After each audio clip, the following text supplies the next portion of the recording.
I can. Thank you.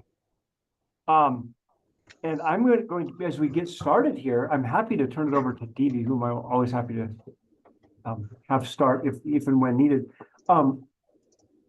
Does this mean we have an election for a chair, Dee Dee? Or I heard Judge Miller say he's the new one. Does that mean Judge Ashby is not going to join us? All I'm doing today, Nick, is Judge Ashby was in Lane County and he was trying to make it back. I suspect he got stuck in some traffic today and he was subbing for another judge. And so he's asked me to attend. And then he kindly suggested that it was a great email. He said, yes, you can chair, but I would let Nick do it. And I said, sounds great. So I am always happy to help support Judge Ashby however I can, along with Lipstick. So, but Dee Dee just came off mute, and I answer to Dee Dee when it comes to Lipstick. So, I was just gonna say that I see in the chat that it must be Angie says she has no audio. I'm not quite sure what that means. uh-oh.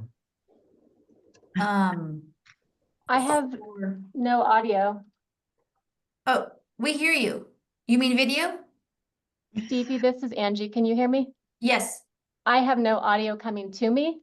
So I'm trying to troubleshoot that. I can't hear anyone. I'm going to put myself on mute really quickly. I would normally ask Eric Kropp if he could pop down the hall, but he's not in the office. So I'm going to just go check in with her really, really quickly. I'll be right back. Okay, thanks.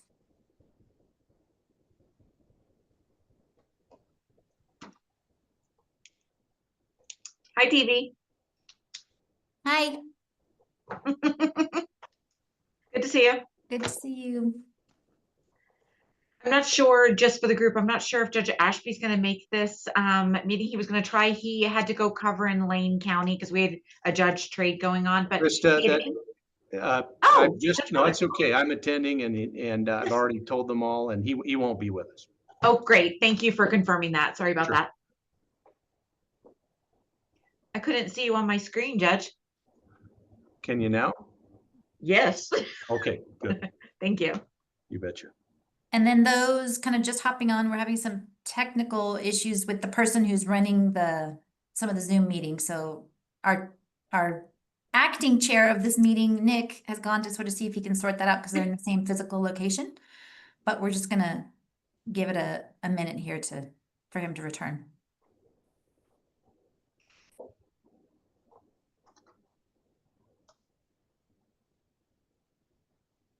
Okay, I think we're ready to roll. And Angie should be able to hear us. It appears to me, I don't have the roster, but Angie, can I just confirm as I call the meeting to order as the vice chair in place of our chair presiding Judge Wells Ashby, that we have a quorum of Lipstick members so that we'll begin anyway, but just in terms of voting, that's when it really matters. We do. Great. Thank you very much. I am going to say welcome to everybody. Great to have everybody here. It says that we have introductions. And so to this point, I know we have several people that are regular members. We have a number of guests that we really appreciate being here today. I'm not sure if we want to go through or just people introduce themselves as we go through each agenda item. Dee Dee, do you have a preference on introductions tonight? No? Well, I'm not sure if we will do certainly public comment and people can introduce themselves if they're there for public comment. Yep. And then I can introduce our guest presenter, Ryan, when it comes time for his time. And then otherwise, I think we do see people's names and things. So it might be fine to just go ahead and maybe introduce when you speak so that people know who you are. Perfect. Thank you, Dee Dee. I like that approach. That sounds great. Okay, so let's move into agenda item number 3, which is the opportunity for public comment. So would anybody like to provide public comment? And I see possibly a few folks from the public here that might wish to provide comments.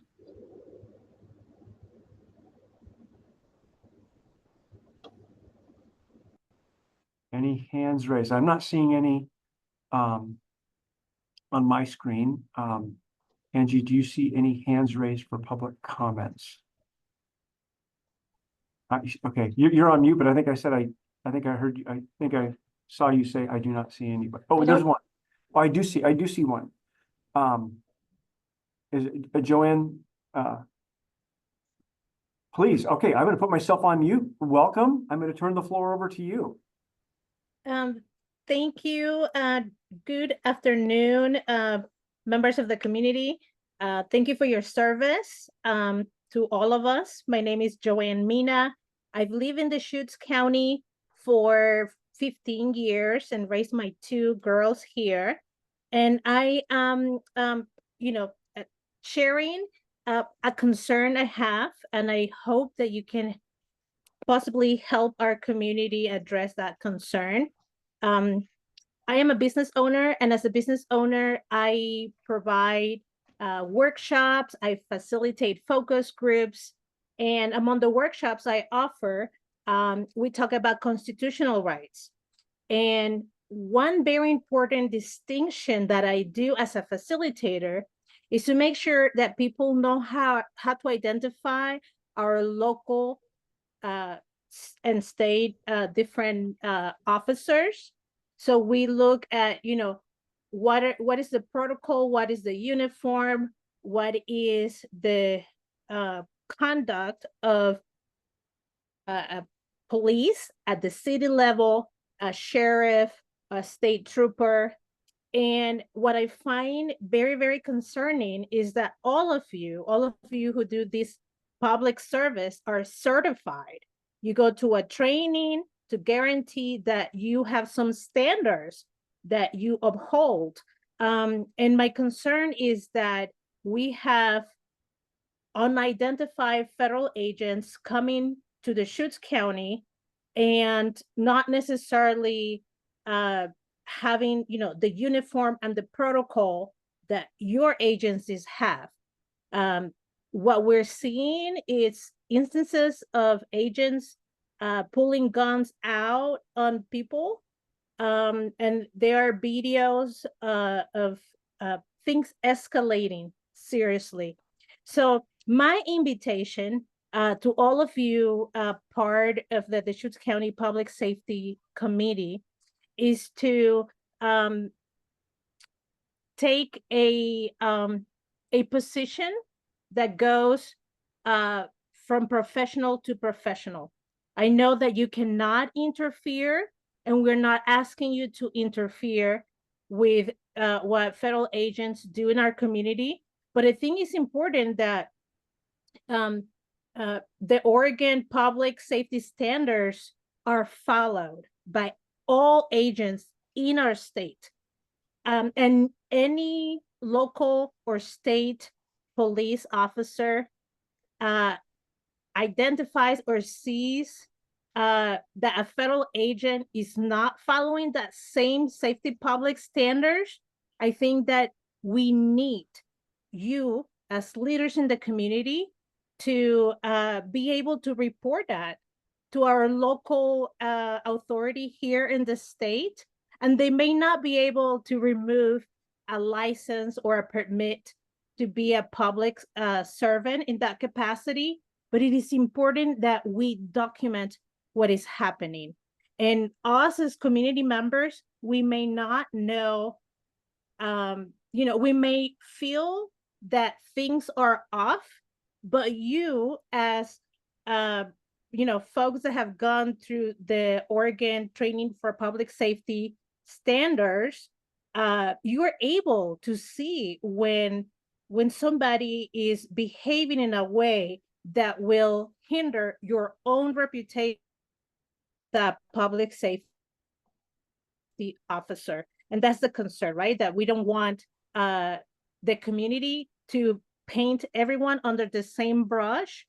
And so my request again is to have all agencies part of this committee to commit to reporting any federal agent that conducts in a way that is below the board standards for officers here in the state of Oregon. And I follow up with an email to Judge Ashby. Thank you so much for the opportunity. Thank you very much for attending today, participating and sharing your very, very important comments. I just want to turn it over to everybody that's in the meeting. Any follow-up questions or comments regarding Joanne's very thoughtful comments? I'm not seeing any. Thank you. again. Sorry, Nick, Oh, I'm sorry, please go ahead. I just wanted to say thank you, Joanne, I appreciate that. And I think you mentioned it in your public comment about, I mean, making a request to each specific agency might also be an avenue to go, since this body doesn't, make decisions about other agencies and such. And then the other thing is, later on in the meeting today, our presenter, Ryan Keck, is going to be talking a little bit about some of the sanctuary law violation reporting that is being done. And I'll be curious to know if that is, in Oregon law, is what you're talking about, a listed violation, or how that actually works with the different jurisdictions. So thanks for bringing that to our awareness. And if you're able to stick around, we might be talking a little bit more about that later in the meeting. Thanks, Stevie. Thank you again. Any other public comments we have under agenda item 3? I'm not seeing any. With that, I will move to agenda item number 4, which are our June 2025 meeting minute approvals. If anybody is comfortable, that's read them and reviewed them, comfortable making the motion to approve in a second, I would certainly welcome a motion in a second. I'll move to approve them. Thank you, Gil. I'll second. It's Stevie. Great. Thanks, Stevie. Moved and seconded. Any comments, questions, discussions? Seeing none, I will consider them approved unless there are any objections. So I think that's how Judge Ashby conducts it often. So please signal if there are any objections. And seeing none, thank you, everyone. The June 2025 meeting minutes are approved. With that, I will move into agenda item number 5, the Justice Reinvestment Formula and Competitive Grant Budget Approval. And I'm always pleased to turn it over to Trevor Stevens with Community Justice. I saw Trevor on there. Welcome, Trevor. I'll turn it over to you. Awesome. Thanks so much, Nick. Good afternoon, everyone. My name is Trevor Stevens. I'm the business manager for Community Justice Department. And we just have some, they've released the final application for the Justice Reinvestment Grant application. And as a part of that, they would like us to get LPSC approval on the specific budget. We've already approved the grant and the narratives themselves, but we just need to now get an approval on the budget. So I'll just cover some additional details of that. I'm going to go ahead and share my screen.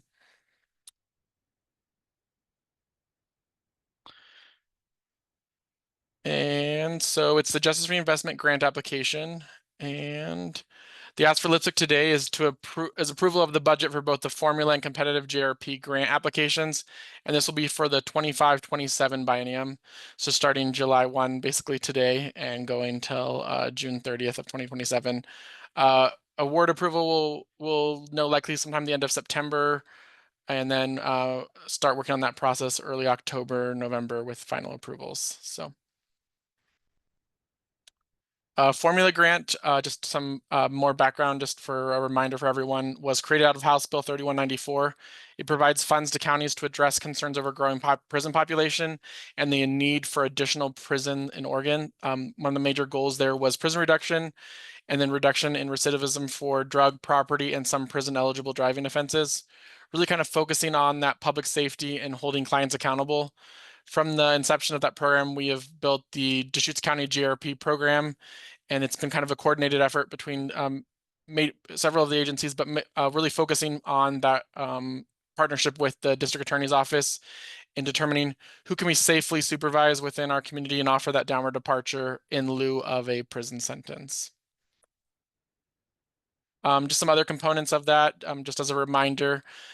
There's the research part of the grant, which is 3% that goes back to the Criminal Justice Commission, and then victim services, which will be 10% of that grant. And just as an update there, with the new allocation, We had initially anticipated around 150,000 for victim services over the 2 years.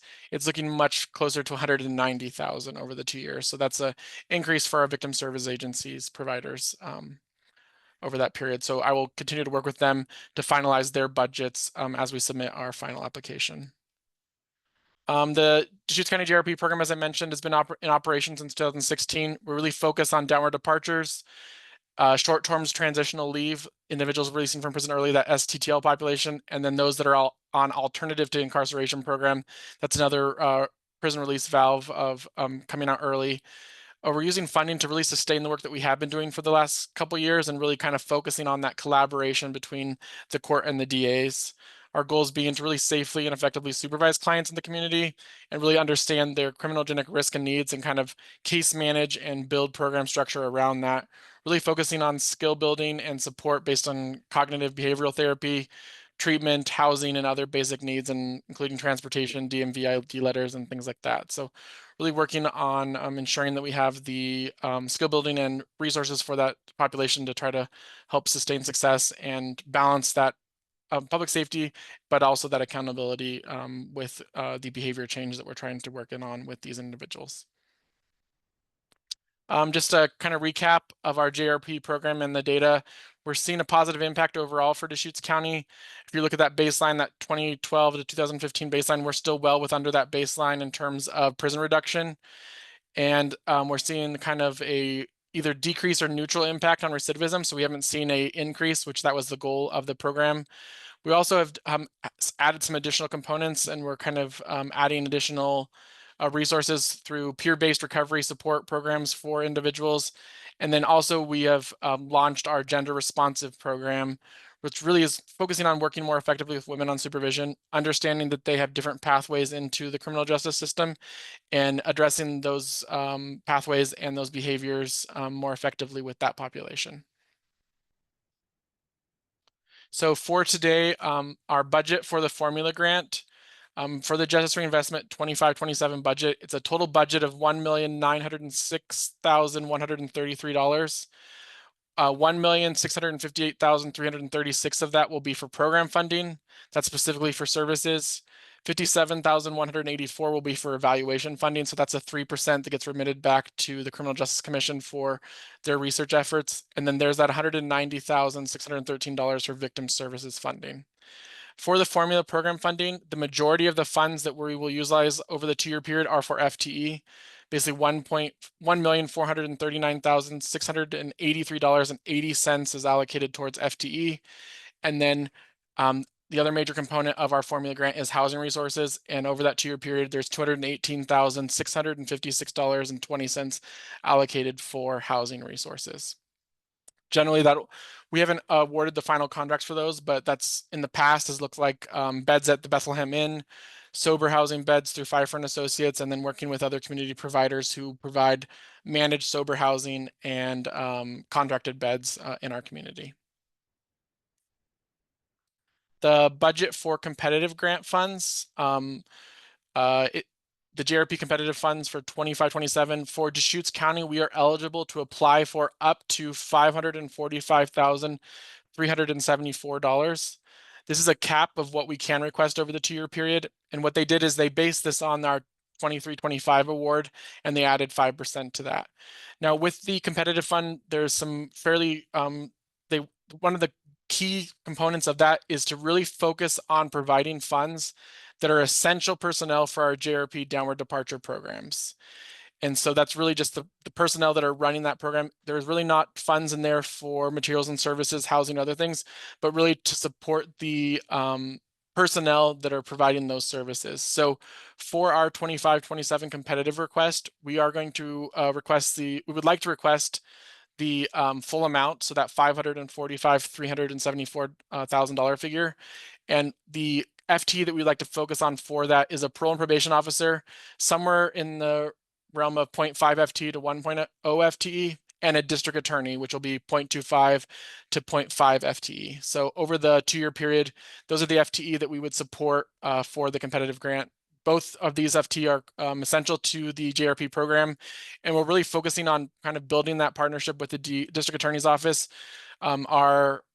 the DA and the JRP supervisor meet regularly to kind of understand how is our defendant assessment reports working, what program adjustments can we make to make things better, to provide more information so that the court and the DA and the defense have as much information as possible to make an informed decision of whether or not an individual can be supervised within the community. So that is the budget for the competitive grant. Let's see. I am open up to questions. Also, I know Kathleen Meehan-Coop is also on the call as well.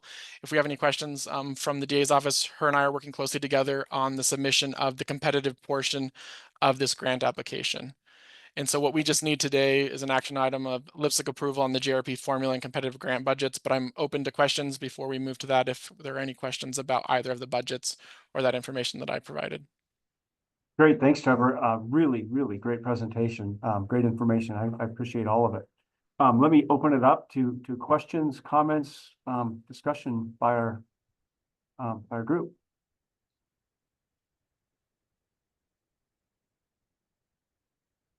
And I don't have everything on one screen, so I don't see if the hand is raised. So please just jump right in if anybody has a question or comment.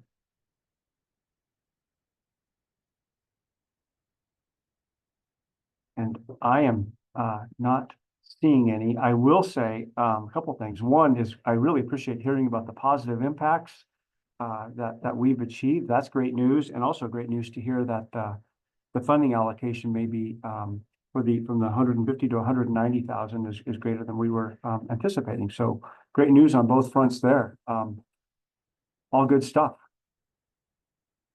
I'm not seeing any questions or comments. I would certainly entertain a motion for LPSC. And do you want it to say this was on this slide or on the first slide that you had, which was approval of the JRP formula and competitive grant budgets? Do you want to say for the biennium 25 to 27, or is this fine? I just want to make sure. I think either of that language would be fine, Nick. Okay, thank you very much. So I will Hey, Nick, this is Donna, and I would love to make a motion that LPSC would approve the JRP formula and competitive grant budgets as presented by Trevor. thank you, Donna. Do we have a second? I'll second. This is Holly Harris. Great. Thanks, Holly. We have a motion and a second. Any discussion on the motion? Everybody a moment. Seeing none, then let's, I'll again follow the same path that we did before. So if anybody objects, please raise your hand or come up and state so that you do not support the motion. Otherwise, we will assume, we will consider the motion approved. I'll just pause for a moment. Okay, seeing none, thank you again, Trevor. The motion is approved. And the slide just went away. I was going to read it again, but that's okay. The motion is approved as presented by Trevor. Thank you very much. Awesome. Thanks, everyone. Thanks, Trevor. We always appreciate you and your participation here. We're going to move to agenda item number 6, the Consolidated Public Safety Grant Program Biennial Plan, the CJC. I assume it's the Community Justice Commission, and I see Ryan Keck with the CJC. So welcome, Ryan. Let me turn it over to you. Yeah, and maybe Ryan, before you kick it off, I'll just introduce you quickly so you don't feel like you have to do it all on your own. Sure. Ryan Keck is the interim director of the Criminal Justice Commission. That's the Oregon Criminal Justice Commission. They administer the JRP program that Trevor just spoke about, as well as a number of other programs bringing vital public safety, criminal justice, behavior change efforts to the county. We have lots and lots of connection and good relationship with CJC. Ryan is a really great supporter of what is happening with the counties. He's a great listener. I really appreciate him. He is going to talk about 2 separate kinds of things today while we have him. So thanks for showing up, Ryan. The session just ended. It's been a whirlwind and we asked you to come on anyway. So the first topic is a little bit wonky, but it's really important for this committee to know that a bill passed in the legislative session that just ended that is going to have an impact on how we do public safety granting through CJC in 2 years from now. But we'll probably be making some changes between now and then. So I thought it would be important for him just to briefly share what those will be, and then we'll be talking about those. And then after that, we can just move right into talking a little bit about some of the requirements and the processes that are related to Oregon's sanctuary promise laws.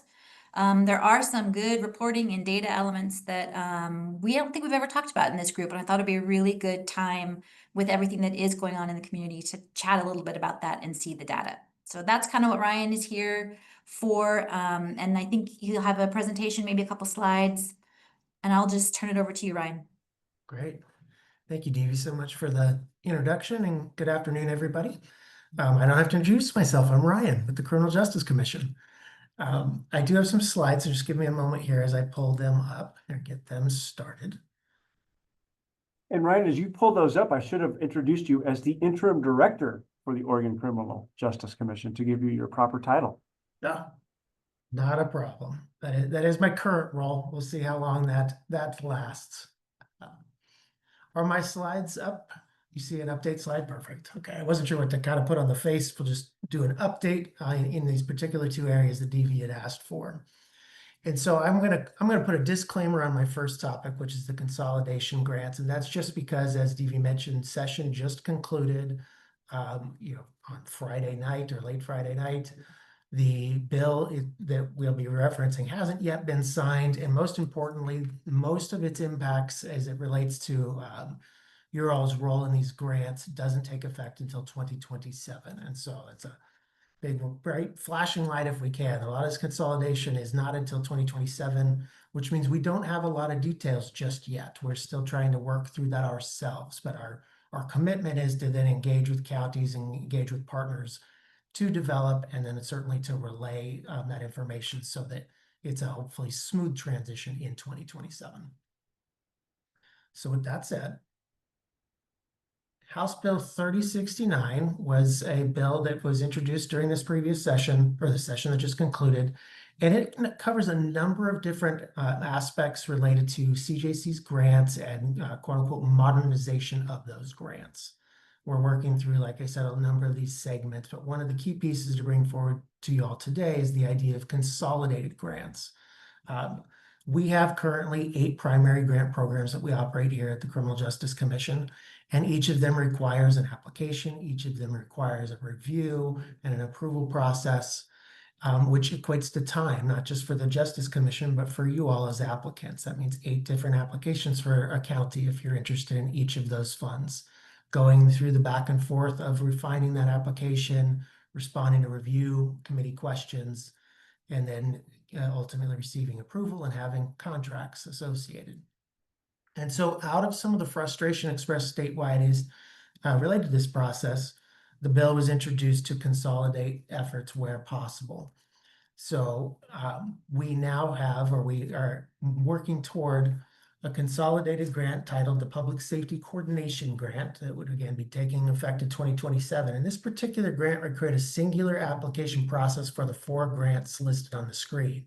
Justice Reinvestment, as you guys just talked about here today. We also have the Treatment Court Grant Program, the Behavioral Health Deflection Program, and the Impacts Grant Program with a long, real title that's on the screen there. Deschutes County, for example, has currently receives grants for 3 of these programs. That means 3 different applications that you're submitting that are reviewed by 3 different bodies associated with the Justice Commission before then 3 different awards are issued. And the idea here is that in 2027, you would submit 1 application, and that application would go through a review process that will still require all of the elements of each of these 4 program areas because they have separate and distinct purposes and sometimes standards. But at the end, the commission, just 1 commission, would make the approval, and we would have a singular contract to the county for the biennium in the areas that you are approved for funding.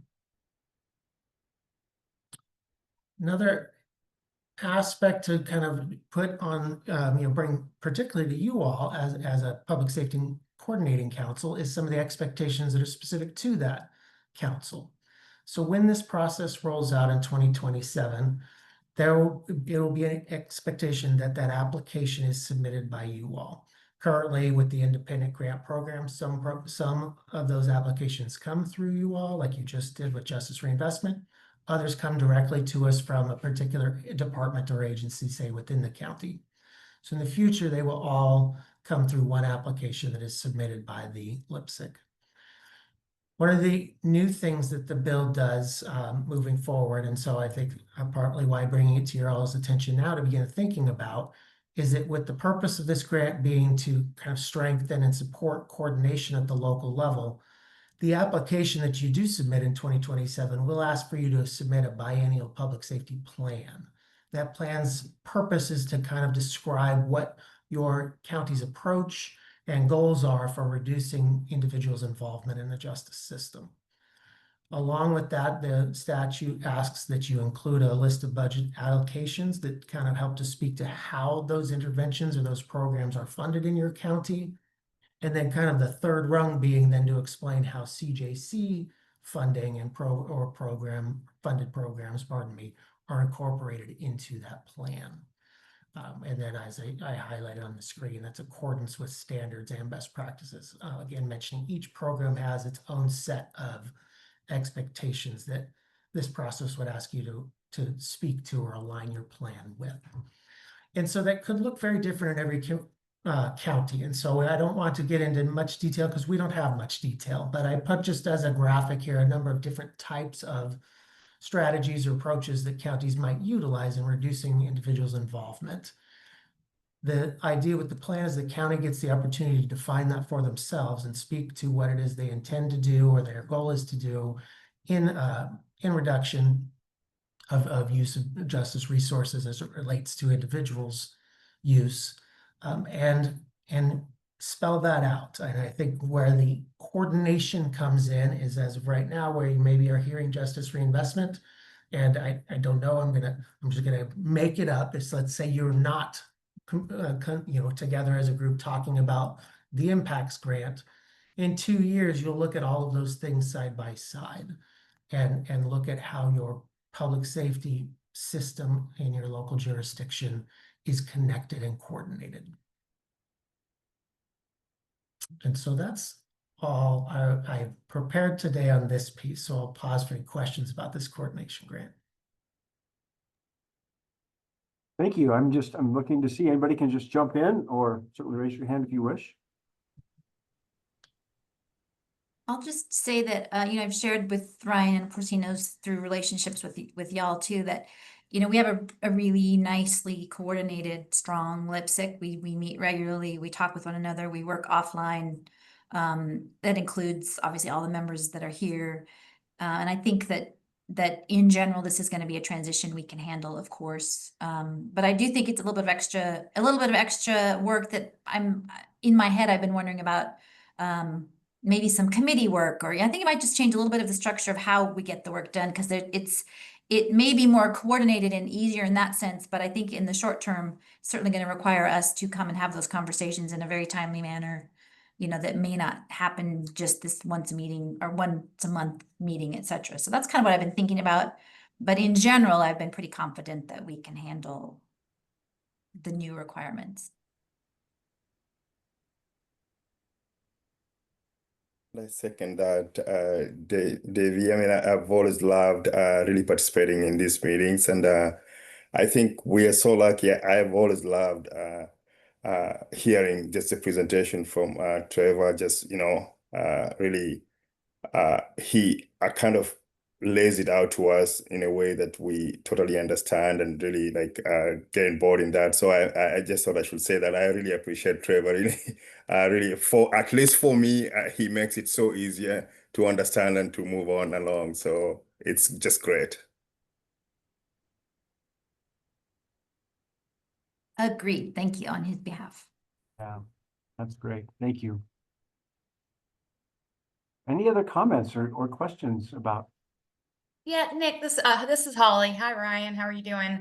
Good to see you.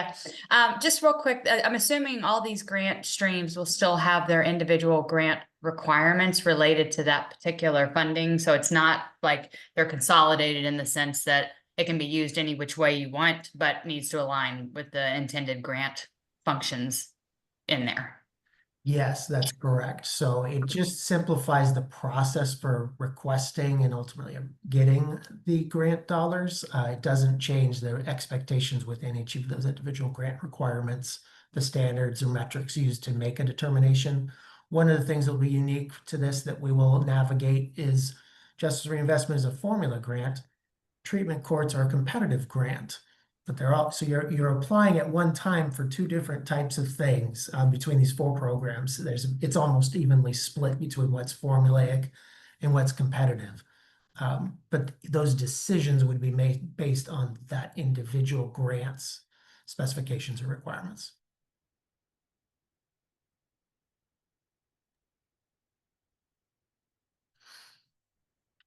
Thank you.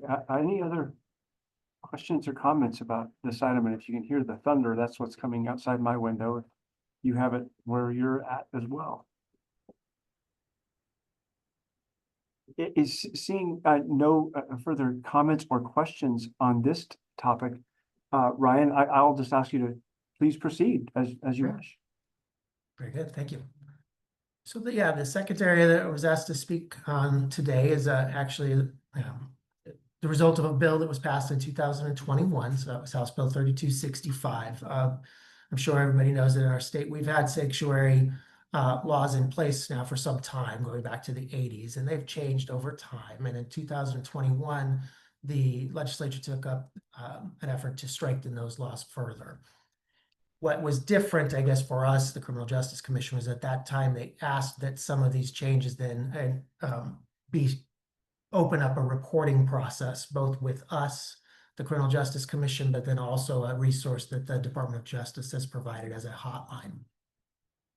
And so hearing some of the earlier conversation you all had, I guess I will back up from the slide to say that this bill, when it added to the sanctuary laws and or what's called the sanctuary promise, is that public bodies, and that could be any number of kind of governmental entities as defined in the revised statutes, specifically then after the passage of this bill, cannot inquire into or collect information related to individuals' immigration or citizenship status. They are required to decline to cooperate, support immigration related or immigration enforcement related actions, or provide information or access in relation to those types of activities. And then further, for law enforcement specifically, they're prohibited from aiding in immigration enforcement in a law enforcement capacity. So what the reporting piece comes in is to kind of capture that information as it relates to what, for the Criminal Justice Commission specifically, it's related to public bodies. So as mentioned, public bodies are required to decline and document any of these requests that are made, and then report that information to us.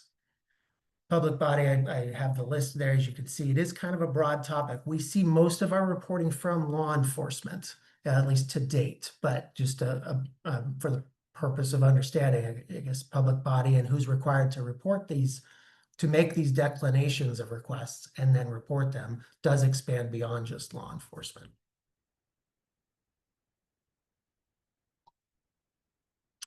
And so reporting to the Criminal Justice Commission is done via an online portal, and I've put it here on the screen, and I'll get these slides to you all so you have the link you can click, as well as there's a QR code. But what it requires an entity to report is really the basics of that request. So who they are, who you are, the reporting party, the federal agency that made a request, the type of request that they may have made, and then whether or not you cooperated with that request or fulfilled that request. So it is a pretty straightforward kind of survey-oriented format that we seek that information from. We do ask for contact information just for the purpose of following up with clarifying questions about the reporter. We do not, we're not required to collect details about. In fact, even if we receive details about, say, an individual that was the subject of the request, we're not permitted to share that information. That's protected personal information. So that's one stream of information coming to the Criminal Justice Commission as a result of this bill. At the same time, the bill passed or established, I should say, the Sanctuary Promise Hotline with the Department of Justice.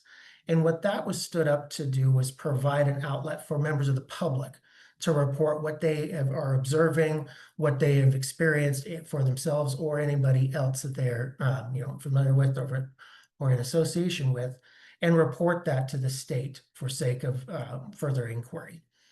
It also provides services, or is a resource to provide services to individuals in this space, particularly culturally responsive services and or aid in navigating dynamics they may be reporting. And so the reporting to that hotline kind of does run, there's a number of different types of things. There are complaints that are filed. There are requests for information that are filed. There are,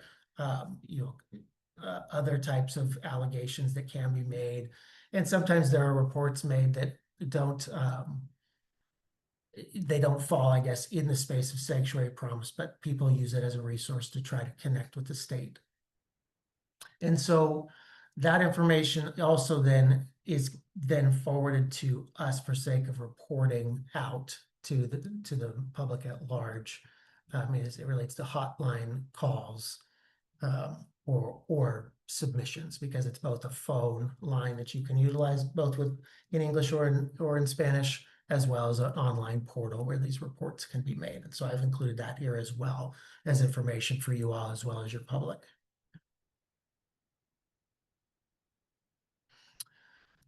What do we do with it?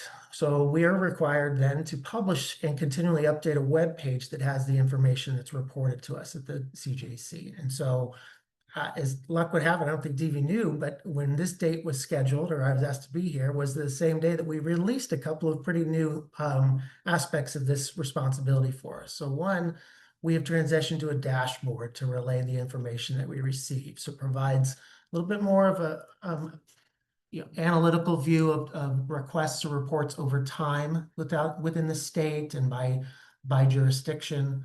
And then also, it has kind of the same functionality between both what's reported to CJC and what we're calling on the dashboard an agency report, and what's reported via the DOJ hotline and what is now on the dashboard as a community report. Displaying and working through the dashboard is sometimes difficult over Teams or Zoom, so I didn't do that or prepare that here today, but it is live and on our webpage for you all to look at, and we'll be happy to return sometime to answer questions if you have them. And I have some snapshots from it here today. The other thing that we did today was report our annual summary report on this data. And so there's a report to the legislature and the governor's office that we prepare each year and submit that covers the period of time of June to May. And so we've just done that as well. That's on our webpage also. And I've included here some key findings for you all. And the Department of Justice earlier today did a press release to this effect as well. What we're seeing, and what a number of folks were interested to know, I guess, is that the number of reports being made by public bodies to us, or the number of reports being made or contacts being made via the DOJ hotline, have in fact increased over the last year, and significantly such. Since the prior period, so June 23 to 24, or May 24, as opposed to most recently, we've seen that. And if you look at the graphic here on the slide that is from the dashboard, you'll see that the bulk of that increase has been since January of this year, 2025. So there has been a distinct change and a narrow kind of period of time in which that increase is seen. Numbers are important in this. So of course, a 200 plus or nearly 300% increase is large. So it is worth pointing out that if you look at the graphic, generally our average, say monthly average of reports was in a really small numbers, 0 to 2, maybe we'd get 5 in a particular month. And so where that's changed to is now in this space of 15 to 25 reports to CJC over that time. So just for sake of understanding, not only that there is a significant increase, but kind of what kind of numbers we're looking at. I wanted to point that out.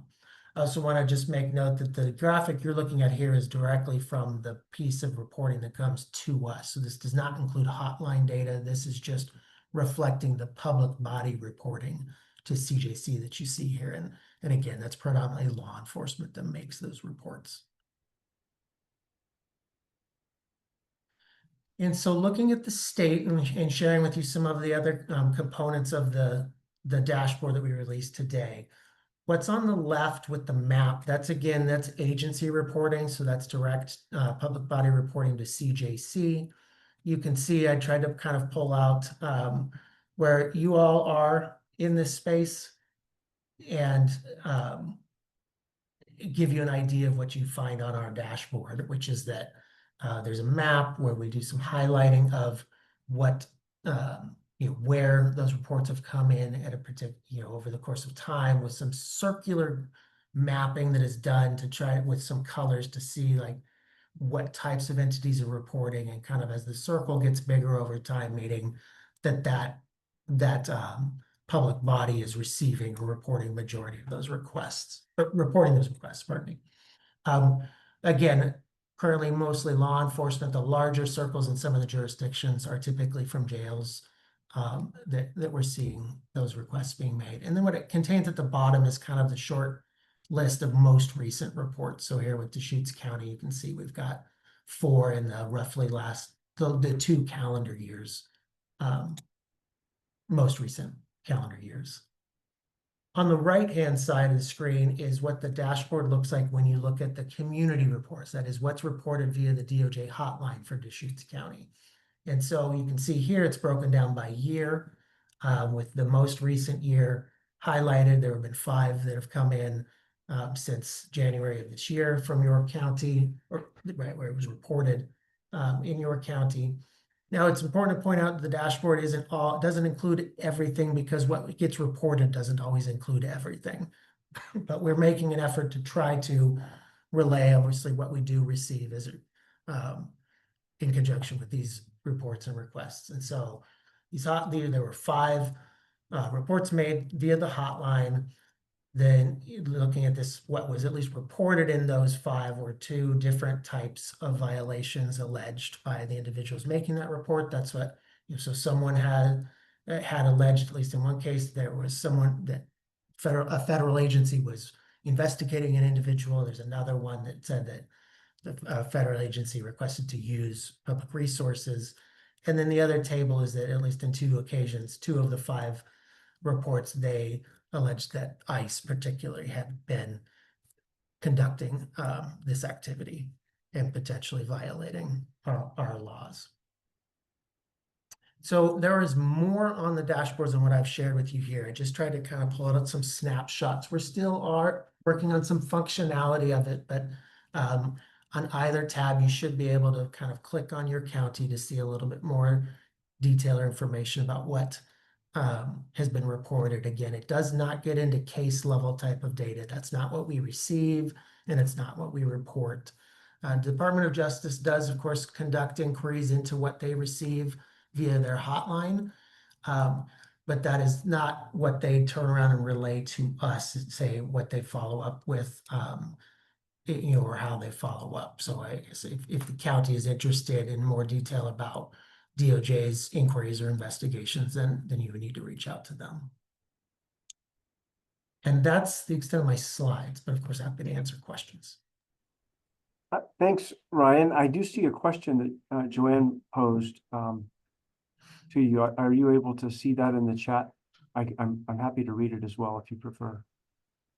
Let me stop sharing here, and then I probably will. There we go.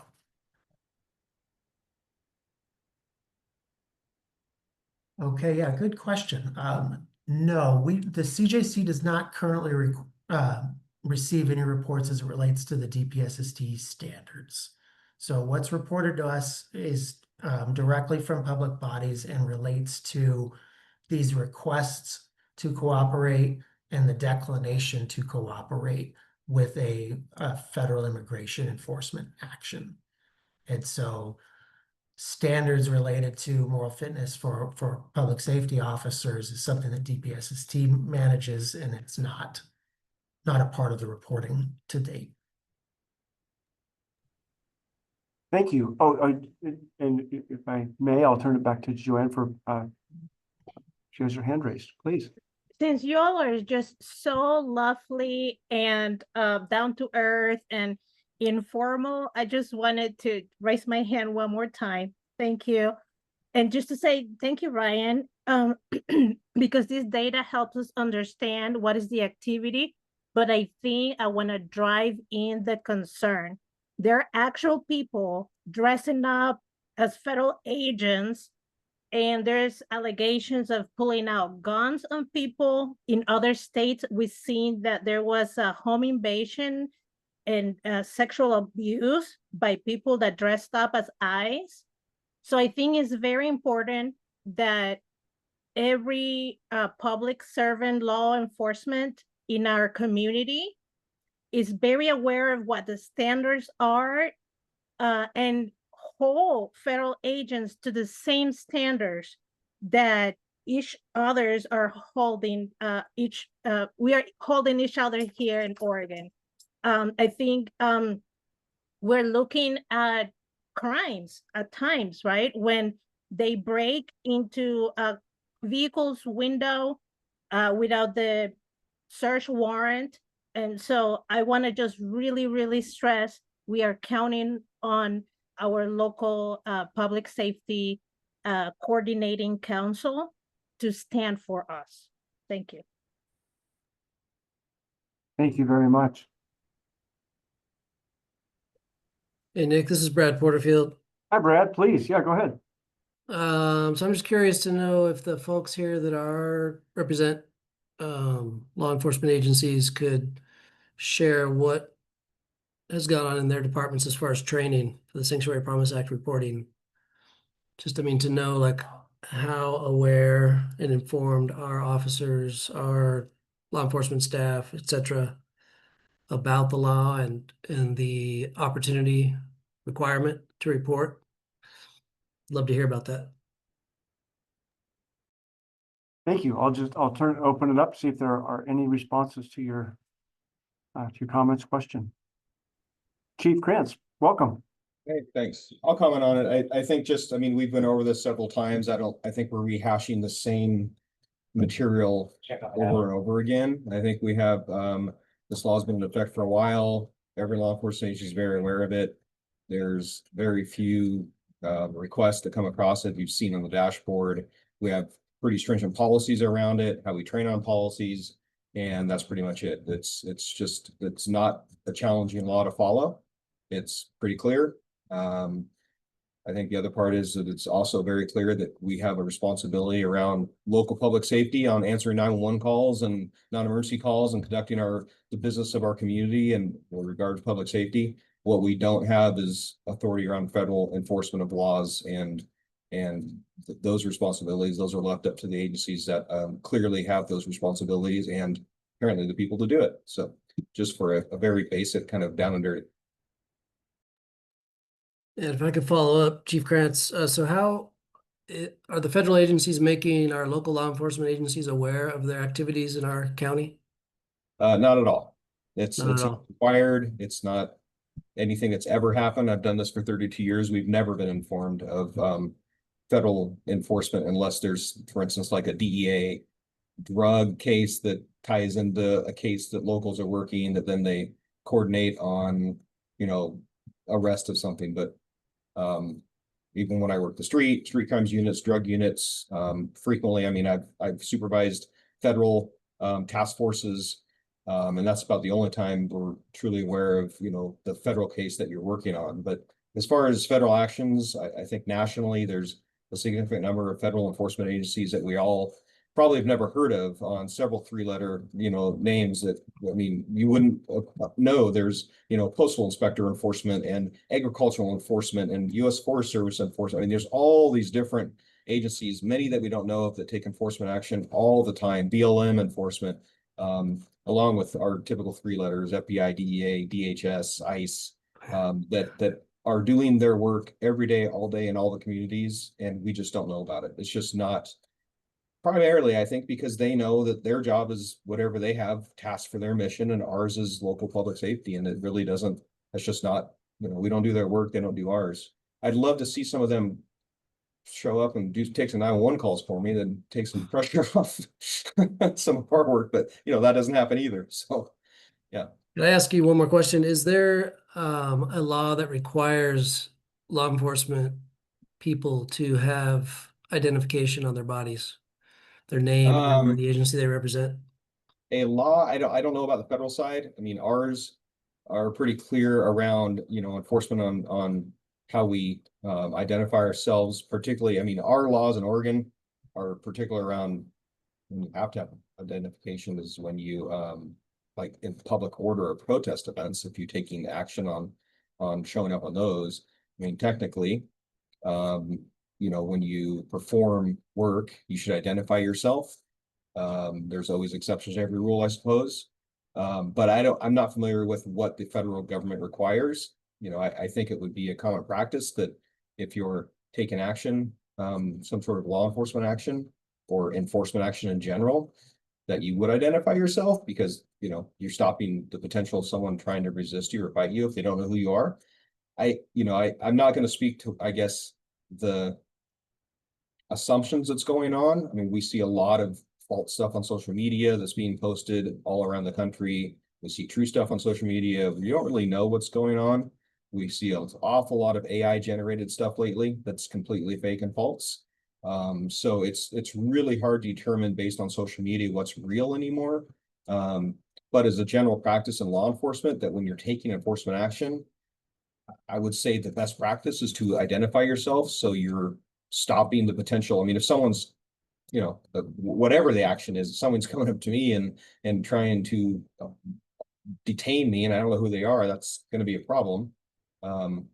Everything, that's out there, I can't speak for the federal agencies. I mean, I guess that's the better answer for that.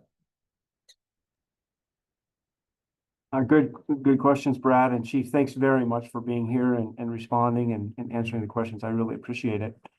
I see a couple more questions are popping in the chat. I just also want to open it up to anybody else online at our meeting here that would like I had a question for Ryan.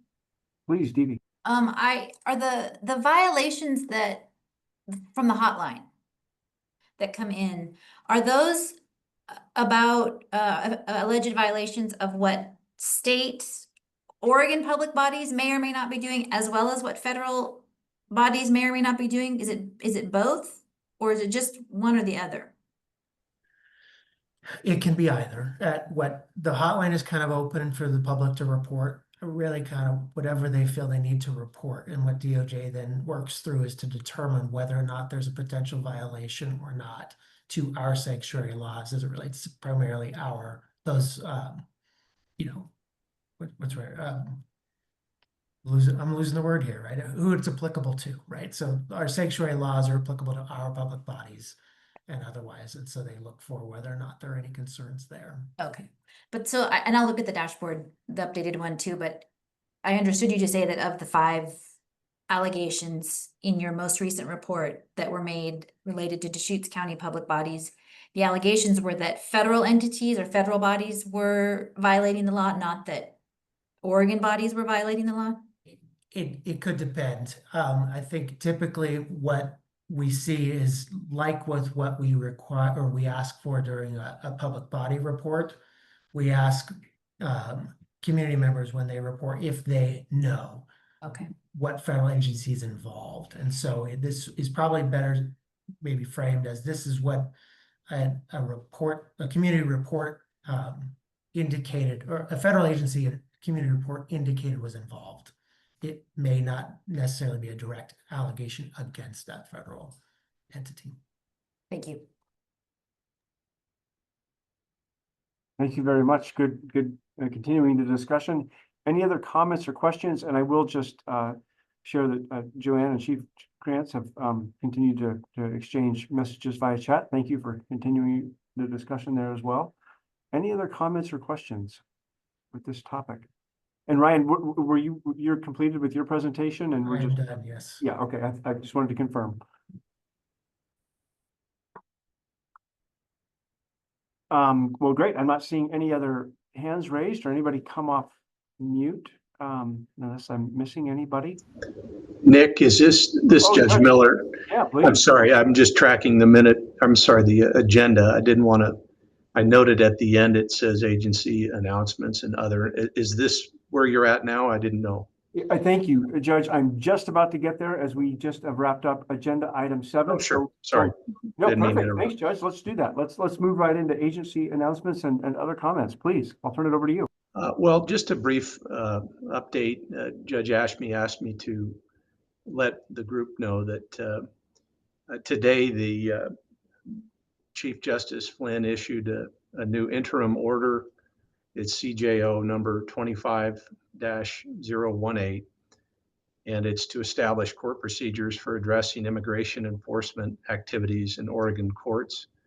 And this is in response, stated in this is it's in response to the May 2025, then the DHS acting director that issued a new guidance governing civil immigration enforcement actions near courthouses conducted by ICE. And so the chief issued this order. In short, the order states that each court in Oregon will establish a point of contact for ICE inquiries at the courthouse. That'll either be the presiding judge or another judge. 2, court staff will not help nor hinder and would refer immediately the ICE inquiry to the established point of contact. That's, I believe, to ensure that any decisions made are made by judges that may involve, obviously, state and federal law questions. Number 3, the courts will follow state law. And then number 4, I think I just said this, but all related decisions should be made by the established point of contact. And then we would follow reporting requirements regarding ICE activity. That's the gist of what is contained in this Chief Justice order. I'm only just becoming aware of this today. I think it may have gone out, may have been made aware. Some people may have learned of it yesterday, but it says specifically that the order went into effect today. So I don't think it's, I think this body probably is familiar with some approaches to ICE at the courthouse. I don't know that this, I don't want to speak out of turn. I don't think it's much different necessarily to what at least we have been doing or discussing doing. But it's informative that the chief issued the order and it is in effect today. And so that's really all I have to share. And it being brand new, I don't really have any more to add to it other than that. So that's it. Well, thank you, Judge. Very timely for sure. And that you answered the question that I had, was how big of a departure might this be from what the practice has been, or was yesterday compared to today? Fairly, you say departure, I would just say fairly, it's clear the order is focused on,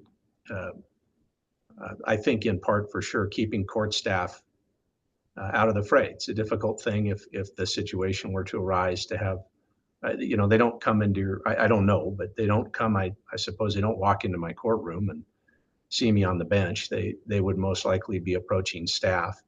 And it's important that I think the chief is addressing at least that aspect of this, that there be a specific point of contact to answer questions, and that staff is, again, not helping or hindering them, but referring them immediately to that person who is going to be a judge. And so it's a process. I think it's a good process. Thank you. Any follow-up questions from anybody? I'm not seeing any follow-up questions, so let me just keep it open to any other agency announcements or other comments, discussion, business.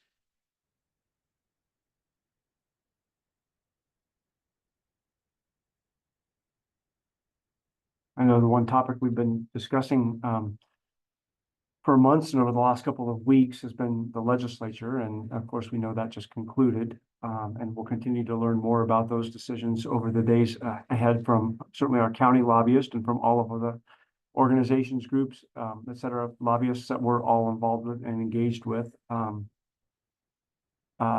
Some good news for the county, some not so good news for the county. And I'm not in a position to summarize all of that at this time, but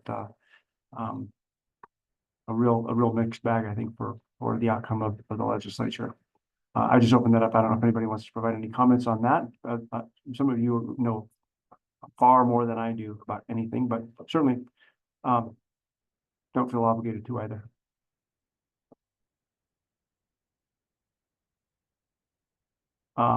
Okay, seeing none, I just wanted to open that up because it's certainly been a big topic with impacts that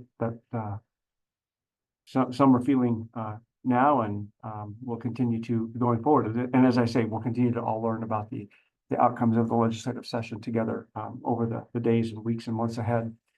Any other updates from anybody? Just want to provide the last moment. And I see. Oh, Krista, are you coming? Yeah, please. Yeah.